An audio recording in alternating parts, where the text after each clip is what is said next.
ఇంకా చేస్తున్నాం అని చొల్లి కబుర్లు చెప్తున్న రాజకీయం. ఎందుకంటే వీళ్ళు తినాలి, వీళ్ళు చేతిలో మన జుట్టు ఉండాలి.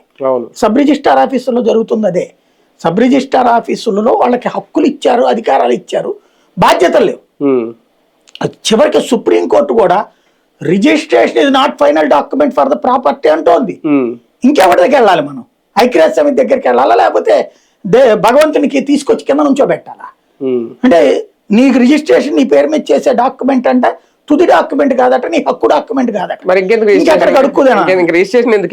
దానికి న్యాయస్థానాలు ఇచ్చిన తీర్పు. అందరూ దొంగలైతే వ్యవస్థకి సెక్యూరిటీ ఎక్కడ ఉంది? అందులో భాగం ఇది. కానీ ఇక్కడ ఆధార్ ఇన్సెక్యూర్డ్ అనుకోవాలా, రిజిస్ట్రేషన్ లో జరిగే రిజిస్ట్రేషన్ ఇన్సెక్యూర్డ్? ఎందుకంటే ఆధార్ ద్వారా మన వేలు ముద్రలు ఎవడో సేకరించి చేసేస్తాడంటే ఇంకా ఆధార్ దేనికి? ఇంకా నేను చెప్పేది అదే, government it self insecured, insensitive. దీని మీద సమాధానం చెప్పాల్సింది ప్రభుత్వం.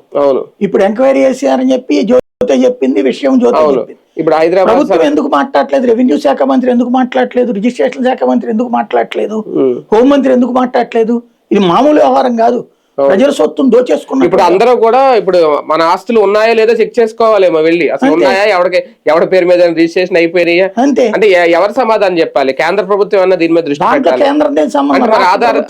ఆధార్ ఎక్కడి నుంచి వచ్చింది? ఆధార్ ఎక్కడ ఇచ్చారని కదా, దేశం అంతా జరిగితే అప్పుడు రాష్ట్రంలో జరిగినప్పుడు రాష్ట్ర ప్రభుత్వం